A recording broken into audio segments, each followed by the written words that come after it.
وما أرسلناك إلا رحمة للعالمين. Penutup, udah penutup nih.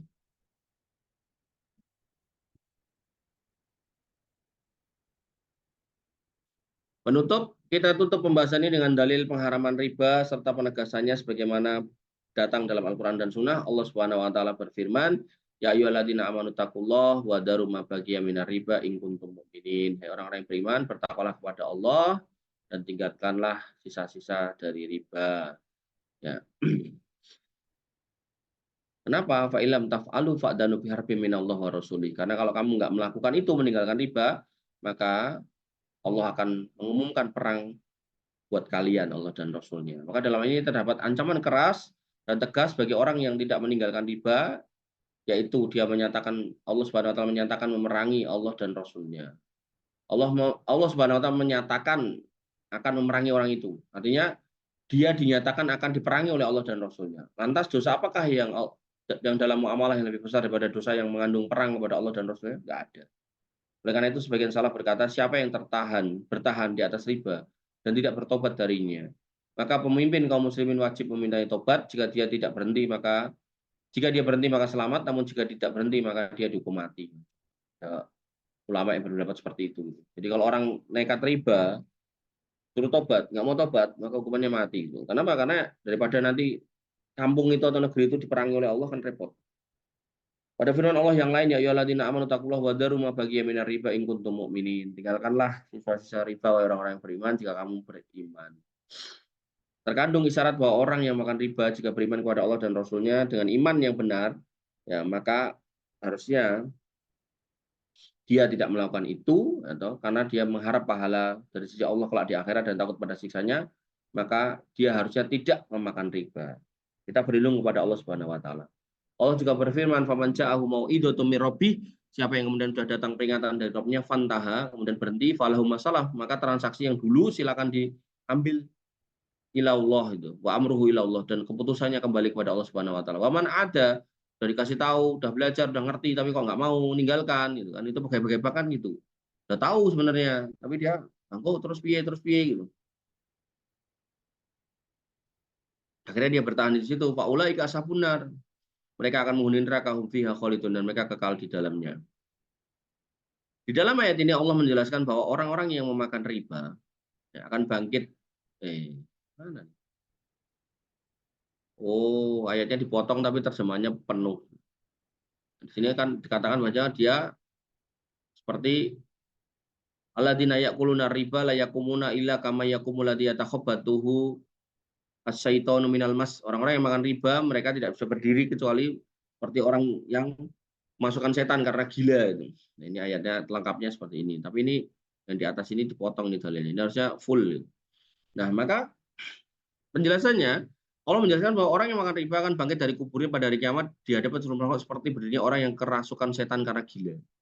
Jadi sempoyongan dia. Maksudnya seperti orang yang kesurupan yang dirasuki dan cekik oleh setan. Ibnu Abbas radhiyallahu anhu berkata, orang yang makan riba akan dibangkitkan pada hari kiamat dalam keadaan gila dan tercekik. Kemudian Allah Subhanahu wa Ta'ala menjelaskan sifat mereka yang membuat penglihatan mereka buta untuk membedakan antara kebenaran dan kebatilan. Allah Ta'ala berfirman, innamal bai'u mislur riba. Bahasanya jual beli itu kata mereka itu seperti riba. Kasih tahu riba ini ora es padha wae. Dol tinuku ya kaya riba.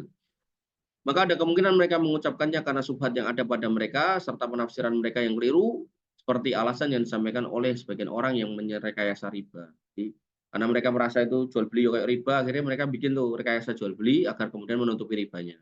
Adapun juga kemungkinan mereka mengacaukan hal itu sebagai bentuk perlawanan dan penolakan.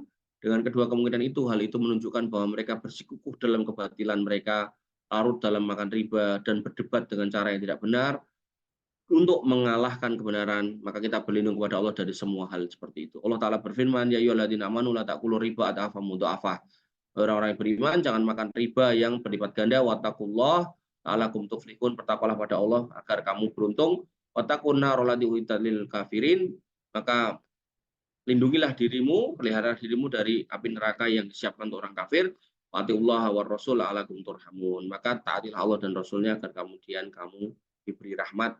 Dalam kedua ayat ini Allah melarang hamba-hambanya yang mukmin yang disifati beriman dari memakan riba, kemudian dia mengingatkan mereka terhadap dirinya dengan firman-Nya, "Falyahdharil ladzina yukhalifuna an amrih." Maka hati-hati itu orang-orang yang kemudian menyelisih perintah Allah, antusibahum fitnah au yusibahum adzabun alim. Mereka akan terkena fitnah atau kemudian akan terkena adab yang pedih. Wa nifidin azan ya Allah wa iyyakum. Ini semua adalah dalil yang menunjukkan besarnya perkara riba dan bahwa riba adalah sebab adanya siksa Allah Subhanahu wa taala dan masuk neraka, maka kita berlindung kepada Allah Subhanahu wa taala. Allah taala berfirman, "Wa ma atakum rasul wa ma ataitum minar riba liyarbu fi amwalin nas wala yarbu indallah." Semua riba yang kamu berikan pada manusia, kamu kira bisa bertambah tapi tidak di mata Allah Subhanahu wa taala. Kemudian pada ayat yang lain Allah mengatakan yamhaqullah riba wa yurbis shadaqat. Mereka mengira gitu kan riba itu nambah banyak duitnya, tapi Allah hapus tuh harta dari riba, tapi Allah justru akan nambah lewat sedekah. Jadi riba tidak akan bertambah di sisi Allah serta tidak akan menambah dekat pelakunya kepada Tuhan karena riba adalah harta yang didapat dengan cara yang haram sehingga tidak mengandung kebaikan maupun keberkahan. Nggak ada kebaikan, nggak ada keberkahan. Andai pemiliknya menyedekahkannya, maka tidak akan diterima. Kecuali apabila dia telah bertobat kepada Allah dari dosa besar itu lalu menyedekahkannya supaya bisa keluar dari pertanggungjawabannya, maka ketika dia tidak mengetahui pemiliknya, dengan demikian dia telah melepaskan diri dari riba itu. Jadi buat sedekah pun juga nggak akan pahala, buat haji nggak akan pahala, buat umroh juga nggak berpahala, buat kurban nggak akan berpahala. Adapun kalau dia menyedekahkannya untuk dirinya, maka hal itu tidak akan diterima karena ia tidak berkembang di sisi Allah, berbeda dengan sedekah yang diterima yang akan berkembang di sisi Allah. Jadi harta riba itu kalau disedekahkan diniatkan atas nama orang yang kemudian kita ambil hartanya, bukan niat kita. Gitu. Jika dia infakkan maka Allah tidak akan memberikan keberkahan karena Allah akan memusnahkannya atau menghancurkan keberkahannya sehingga tidak ada kebaikan maupun keberkahan pada riba. Abu Hurairah radhiyallahu anhu mengatakan Rasulullah bersabda, jauhilah 7 perkara yang membawa kehancuran. Beliau menyebutkan salah satunya yaitu ar-riba. Samurah bin Jundub juga meriwayatkan Rasulullah bersabda, semalam aku bermimpi melihat 2 malaikat dengan rupa laki-laki datang kepadaku lalu membawaku menuju negeri yang suci, Ardun Muqaddasah, kemudian melewati sebuah sungai darah. Di sana ada seorang laki-laki berdiri di tengah sungai, sementara satunya di tepi sungai, ada laki-laki lain dengan banyak batu di hadapannya, kemudian laki-laki yang ada di tengah berenang ke pinggir, pengen keluar dari sungai, kemudian laki-laki di pinggir melempari batu ke mulutnya, sampai dia mengembalikannya ke tempat semula, begitu seterusnya setiap kali dia merapat untuk keluar, laki-laki itu menimpuki mulutnya, kembali lagi, maka aku bertanya siapa orang itu? Nah, malaikat menjawab orang itu adalah yang memakan riba, akilah riba. Jabir bin Abdullah radhiyallahu anhu berkata, Rasulullah melaknat orang yang makan riba, yang memberikannya, mencatatnya, dan orang yang menjadi saksinya. Beliau bersabda, mereka sama, sawa. Kemudian Al-Bara' bin Azib radhiyallahu anhu meriwayatkan Rasulullah bersabda, dosa riba itu punya 72 tingkatan, yang paling rendahnya adalah seperti seorang menzinai ibunya. Padahal zina dengan ibu itu dosa zina yang paling besar. Zina itu dosa besar, yang paling besarnya adalah berzina dengan ibunya. Maka terdapat banyak hadis yang mengingatkan tentang riba serta menjelaskan pengharamannya dan bahwa riba termasuk dosa besar.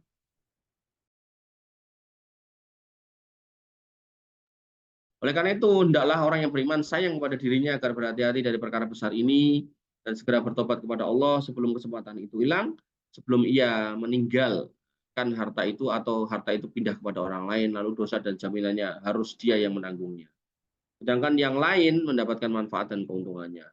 Hendaklah dia waspada agar tidak mengakali riba dengan aneka macam rekayasa, karena ketika melakukan rekayasa, sungguh dia telah melakukan rekayasa terhadap Tuhan yang mengetahui kerlingan mata dan apa yang disembunyikan oleh sesuatu di dalam dada, serta rekayasa tidak akan berguna karena rupa itu tidak merubah hakikat. Jadi rekayasa itu tidak akan merubah hakikat dari hukum ya.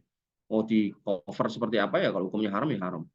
Kemudian Syekhul Islam Ibnu Taimiyah rahimahullah berkata dalam buku Al-Ibtal At-Tahlil halaman 108, Maha Suci Allah yang Maha Agung, apakah riba yang telah dinyatakan sebagai perkara besar oleh Allah dalam Al-Qur'an, serta Allah mewajibkan perang kepada orang yang menghalalkannya, melaknat ahli kitab lantaran melakukannya, serta melaknat orang yang memakannya, yang memberikannya, yang menjadi saksi dan tukang tulisnya, dan di dalamnya terdapat ancaman yang belum pernah ada selainnya. Apakah riba yang seperti itu berbalik menjadi halal untuk dikumpulkan dengan usaha yang sangat sederhana, tanpa beban sama sekali kecuali dengan potret kata-kata yang sia-sia dan permainan yang ditawarkan dan dicemooh, ataukah seorang mukmin memandang bagus untuk menisbahkan dirinya kepada suatu di antara para nabi, lebih pemimpinnya para rasul, bahkan untuk menisbahkan kepada Rabbul Alamin, pengharapan perkara-perkara besar ini kemudian dia membolehkannya dengan sebuah tindakan sia-sia dan main-main yang tidak diinginkan, tapi memiliki hakikat dan sedikit pun kedua pelaku dan sedikit pun kedua pelaku akad tidak meniatkannya sama sekali.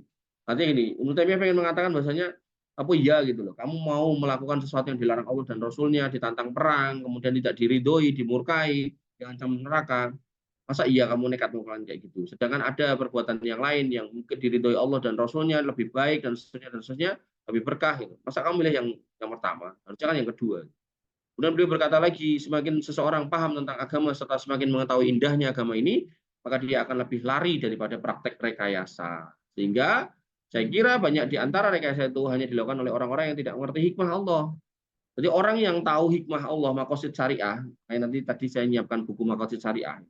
Itu kalau dia paham makosid syariah, itu dia nggak akan lari dari perintah dan lari dari larangan Allah. Harusnya dia itu mentaati perintah Allah dan Rasulnya, menjauhi larangan Allah dan Rasulnya. Bukan malah lari, bukan malah mencari kilah itu.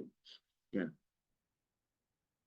Maka seandainya dia diberikan petunjuk, niscaya dia akan tunduk pada Allah dan Rasulnya, serta dia akan taat pada Allah secara lahir dan batin dalam semua urusannya. Saya mohon kepada Allah Subhanahu Wa Taala dengan karunia dan nikmatnya agar menyandarkan hamba-hambanya yang beriman dari kelalaian yang besar ini, melindungi mereka dari sifat kikir dan menunjuki mereka kepada jalan-jalan yang lurus. Sesungguhnya Dia Maha Dermawan lagi Maha Pemurah. Semoga Allah melimpahkan salawat dan salam kepada Nabi Muhammad. Baik, ini yang bisa kita sampaikan atau kita diskusikan. Kurang lebihnya saya mohon maaf. Saya cukupkan, saya rasa sampai di sini. Alafu minkum subhanakallahumma bihamdika asyhadu an la ilaha illa anta astaghfiruka wa atubu ilaik. Assalamualaikum warahmatullahi wabarakatuh.